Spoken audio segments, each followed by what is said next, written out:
መንፈስ ቅዱስን ተሞልተ ነገር ግን አሁንም መንፈሳዊ ኃይል እንደሌለ አንድ የጎደለ ነገር እንዳለ ወይም ከሰማይ ኃይል ጋር እንደተቋረጠ ተሰምቶ ያውቃል? በዛሬው ቪዲዮ ብዙ አማኞች በውስጣቸው የሚታገሉት ነገር ግን በግልጽ ስለማያወሩት አንድ ጥያቄ እንመለከታለን። መንፈስ ቅዱስ በውስጥ እያለ እንዴት አቅም እንዳጣ ይሰማሃል? ትጸልያለህ፣ ታመልካለህ፣ ቃሉን ታነባለህ፣ ድነሃልም። ነገር ግን በልብህ ጥልቀት የሆነ የጎደለ ነገር እንዳለ ይሰማሃል። የእግዚአብሔርን ሕልውና ወይም ፕሬዘንስ መሸከምና የእግዚአብሔርን ስልጣን ወይም አውቶሪቲ መጠቀም የተለያዩ ነገሮች ናቸው። ዛሬ ብዙ በመንፈስ የተሞሉ አማኞች በመንፈስ ኃይል እንዳይመላለሱ የከለከሏቸውን 7 የተደበቁ እንቅፋቶች እናጋልጣለን። መንፈሳዊ ኃይልህን የሚመጠውን የውስጥ እሳትህን የሚያጠፋውንና የእግዚአብሔር ጉልበት በአንተ በኩል እንዳይሰራ የዘጋውን ነገር እንመለከታለን። የሰማይ ኃይል በሕይወትህ በነፃነት እንዳይፈስ የዘጋብህን ነገር ለመረዳት እስከ መጨረሻው አብረኸኝ ቆይ። እንጀምር። 1. ለእግዚአብሔር ሙሉ ለሙሉ አለመገዛት፣ ላክ ኦፍ ሰሬንደር። መንፈሱ አለ፣ ነገር ግን እርሱ አንተን አልያዘህም። 1 ተሰሎንቄ ምዕራፍ 5 ከቁጥር 19 መንፈስን አታጥፉ ይላል። መንፈስ ቅዱስ በኃይል የተገደበ አይደለም። እርሱ የተገደበው አንተ በሰጠኸው ፍቃድ ልክ ነው። ብዙ አማኞች መንፈስ ቅዱስን ተቀብለዋል፣ ነገር ግን ሕይወታቸውን ሙሉ በሙሉ እንዲቆጣጠር አልፈቀዱለትም። የራስ ፍላጎት ላይ ተጣብቀህ የእግዚአብሔርን ሙላት ልታገኝ አትችልም። መንፈስ ቅዱስ ፍቃድህን ጥሶ በኃይል አይገባም። የሚሰራው አንተ ራስህን አሳልፈህ ስትሰጠው ነው። ኃይል የሚመጣው በባለቤትነት ሳይሆን በፍቃደኝነት ነው። መንፈስ ቅዱስን ተሸክመኸዋል ወይስ መንፈስ ቅዱስ ተሸክመሃል? ኃይል ባለው ክርስቲያንና ኃይል በሌለው ክርስቲያን መካከል ያለው ልዩነት መንፈስ ቅዱስ አላቸው ወይም የላቸው የሚለው ሳይሆን ለመንፈሱ ተገዝተዋል ወይስ አልተገዙም የሚለው ነው። ሥጋ አሁንም በዙፋኑ ላይ ካለ በስልጣን መመላለስ አትችልም። መገዛት ኃይል ወደ ውስጥ የሚገባበት በር ነው። ለመታዘዝ ስትደራደር የመንፈሱን ፍሰት እየዘጋ ነው።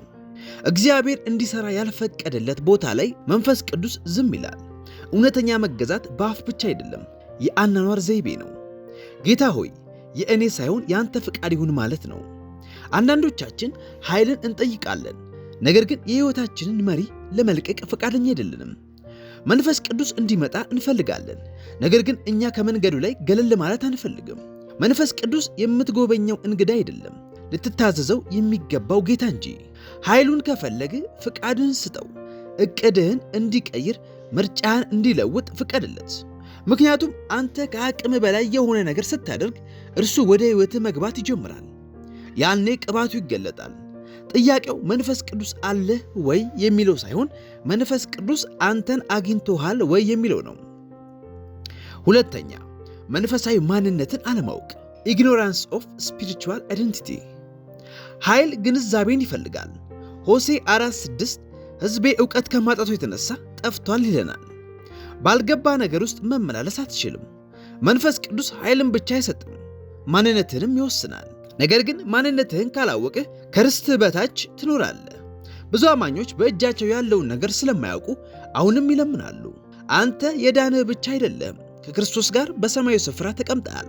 ኤፌሶን ምዕራፍ 2 ከቁጥር 6። አንተ ተራ ሰው አይደለም፣ የመለኮት ባህሪ ተካፋይ ነህ። መንፈስ ቅዱስ ከአንተ አጠገብ አይደለም፣ እርሱ በውስጥ ነው። ነገር ግን ብዙ ክርስቲያኖች እንደ ባለቤት ሳይሆን እንደ ተከራይ ይኖራሉ። ማንነትህን ካልተረዳ ኃይልህ አቅም አውጥቶ አይሰራም። ማንነቱን የማያውቅ ንጉሥ እንደ ባሪያ ይኖራል። በክርስቶስ ያለውን ማንነት የማያውቅ አማኝ ሰማይ የፈቀደለትን ነገር መልሶ ይለምናል። ኢየሱስ ሲፈተን አልደነገጠም። ተብሎ ተጽፏል ብሎ መለሰ። ምክንያቱም ማን እንደሆነ ያውቅ ነበር። የንጉሥ ልጅ በሆነህን ስትረሳ እንደ ወላጅ አልባ መኖር ትጀምራለህ። ቃልህ ክብደት እንዳለው ስትረሳ በእምነት ፋንታ ጥርጣሬን ትናገራለህ። ተጨማሪ ኃይል ከመጠየቅ በፊት በክርስቶስ ያለ ማንነት እንዲገለጥልህ ጠይቅ። ማንነትን ስታውቅ ኃይል ይገለጥልሃል። 3. ከእግዚአብሔር ቃል መራቅ፣ ዲስኮኔክሽን ፍሮም ዘ ወርድ ኦፍ ጋድ። መንፈሱ የሚሰራው በቃል ውስጥ ነው። ዮሐንስ ወንጌል ምዕራፍ 6 ከቁጥር 63 እኔ ነገርኳችሁ ቃል መንፈስ ነው ሕይወትም ነው ይለናል። የእግዚአብሔር ቃል ዝም ብሎ ጽሑፍ አይደለም፣ የመንፈስ ቅዱስ ማስተላለፊያ ነው። ቃል በሌለበት መንፈስ ቅዱስ ዝም ይላል። ብዙ ሰዎች የመንፈስ ቅዱስን እንቅስቃሴ ይፈልጋሉ፣ ነገር ግን የቃሉን መሰረት ችላ ብለዋል። መብራትህ ዘይት ከሌለው ብርሃን ሊሰጥ አይችልም። መንፈስ ቅዱስ በቃሉ እውነት ላይ ተቀምጦ ይጓዛል። ከቃሉ ስትርቅ ከድምፁ ትርቃለህ። ስሜታዊ አምልኮ ሊያስነሳ ይችላል፣ ቃሉ ግን ያጸናሃል። መንፈስ ቅዱስና ቃሉ አይወዳደሩም፣ አብረው ይሰራሉ። ያለ ቃሉ ስሜትን ከመንፈሳዊ ግንኙነት ጋር ልታምታታ ትችላለህ። እውነት የሌለው ኃይል ባዶ ጩኸት ነው። መብራት እንዲበራ ገመድ እንደሚያስፈልገው ሁሉ መንፈስ ቅዱስ ኃይሉን ለማስተላለፍ ቃሉን ይጠቀማል። የነፍስ ገመድ ከቃሉ ሲነቀል ኃይል ልታገኝ አትችልም። ኢየሱስ ሰይጣንን ያሸነፈው በመጮህ ሳይሆን በቃሉ ነው ተብሎ ተጽፏል። የእርሱ መሳሪያ ነበር፣ የአንተም መሳሪያ መሆን አለበት። ቃሉን በልብህ ስትሞላው መንፈስ ቅዱስ ስልጣንህን ያጎላዋል። በመንፈስ ለመሞላት ቃሉን በውስጥህ ትከል፣ ያኔ ኃይል ይፈሳል። አራተኛ ይቅር አለማለትና የልብ መርከስ unforgiveness and inner pollution። መንፈስ ቅዱስ በተዘጋ ልብ ውስጥ አይፈስም። መዝሙር 51:10 አቤቱ ንጹሕ ልብን ፍጠርልኝ፣ የቀናውንም መንፈስ በውስጥ አድስ ይላል። መንፈስ ቅዱስ የሚኖረው በንጽህና ውስጥ እንጂ በፍጹምነት ውስጥ አይደለም። ልብ በምሬት፣ በቂም፣ በቅናት፣ በትዕቢት ወይም ይቅር ባለማለት ከተዘጋ ያ የሕይወት ወንዝ በነፃነት ሊፈስ አይችልም። የቆመ ውሃ ደግሞ በሽታን እንጂ ሕይወትን አይሰጥም። በአፍህ ሃሌሉያ እያልክ በልብ ጥላቻን ይዘህ መኖር አትችልም። መንፈስ ቅዱስ በተከፋፈለ መሬት ላይ አይፈስም። ብዙ አማኞች መንፈስ ቅዱስ የላቸውም ማለት አይደለም፣ ነገር ግን መንፈሳዊ የደም ዝውውራቸው ተዘግቷል። ዳዊት ለአዲስ ቅባት ሳይሆን ለንጹሕ ልብ የጸለየው ለዚህ ነው። ቂም የያዘ ልብ የመንፈስ ቅዱስን ኃይል ያግዳል። ይቅር ስትል ሰውን ነፃ እያወጣ ብቻ ሳይሆን የራስህን መንፈሳዊ ቧንቧ እየከፈትክ ነው። ይቅርታ ስሜት አይደለም፣ መንፈሳዊ ውሳኔ ነው። ምሬትህን ልቀቅና ቅባቱ ሲመለስ ተመልከት። ሰላምን ባጣ ልብ ውስጥ ሰማይን ማስተናገድ አትችልም። አምስተኛ ጸሎትን ችላ ማለት ኔግሌክቲንግ ፕሬየር። ግንኙነት ሲጠፋ ኃይል ይሞታል።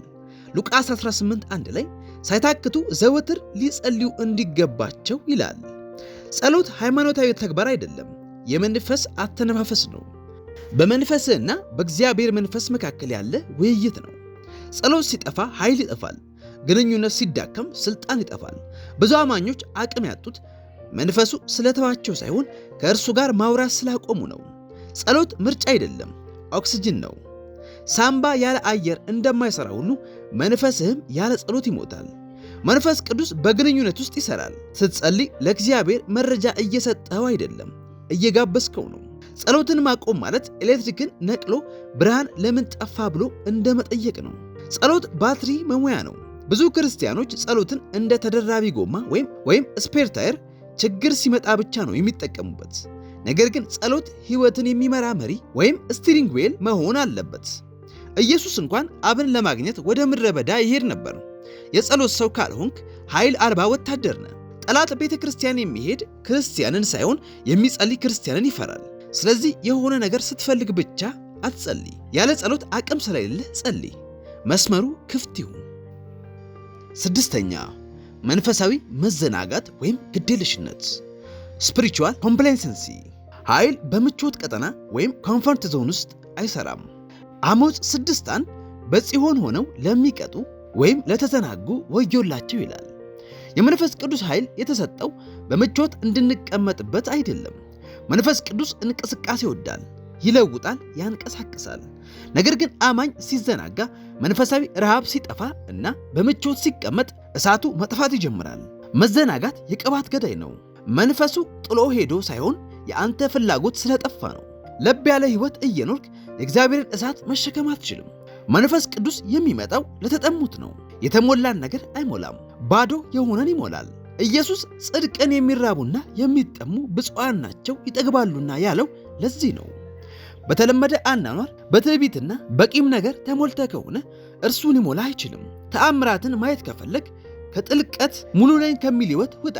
በጀልባው ላይ ተጣብቀ በውሃ ላይ መሄድ አትችልም። ከምቾት ስትወጣ ሰማይ ምላሽ ይሰጣል። ሰባተኛ አለመታዘዝ lack of obedience። መንፈስ ቅዱስ የሚመራው የሚታዘዙትን ነው። የሐዋርያት ሥራ ምዕራፍ 5 ከቁጥር 32 እግዚአብሔር ለሚታዘዙት የሰጠው መንፈስ ቅዱስ። ኃይል ዝም ብሎ አይቀመጥም፣ መመሪያን ይከተላል። መንፈስ ቅዱስ መሪ እንጂ ተከታይ አይደለም። አንዳንዶች ያለፈውን ትእዛዝ ሳይፈጽሙ አዲስ ቅባት ይለምናሉ። እግዚአብሔር የነገረን ሳታደርግ አዲስ መገለጥ ትፈልጋለህ። መንፈስ ቅዱስ አመፀኝነትን አያበረታታም። መታዘዝ የሰማይ የፍቅር ቋንቋ ነው።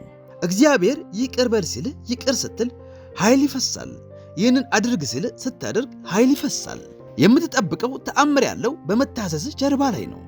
ጴጥሮስ መረብህን ወደ ቀኝ ጣል የሚለውን ትእዛዝ እስኪያከብር ድረስ አሳ አልያዘም ነበር። ንዕማን እስኪታዘዝ ድረስ አልዳነም ነበር። አንዳንድ አማኞች ደካማ የሚሆኑት ከእግዚአብሔር ጋር ስለሚከራከሩ ነው። መታዘዝ እምነትን በተግባር ማሳየት ነው። እግዚአብሔርን ስትታዘዝ ሰማይ ልትሸከመው የማትችለውን ኃይል ይለቅልሃል። ያለመታዘዝ መንፈስ ቅዱስን መያዝ ማለት መኪና ኖሮ ቁልፉን እንዳለማዞር ማለት ነው። ስለዚህ የመንፈስ ቅዱስ ኃይል ከፈለክ መታዘዝን ተለማመድ። ምክንያቱም ኃይል የሚመጣው በመለመን ብቻ ሳይሆን በመስማማትና በመታዘዝ ነው። ይህ መልእክት መንፈስህን ካነቀው እዚህ ጋር አታቁም። ላይክ፣ ሰብስክራይብ እና ሼር በማድረግ ሌሎችም ይህንን እውነት እንዲሰሙ አድርግ። የእግዚአብሔር ቃል ጥበብ ውስጥ ጠለቅ ብለህ ለመግባት በስክሪኑ ላይ የሚታየውን ቪዲዮ ተጫን። ተባረክ።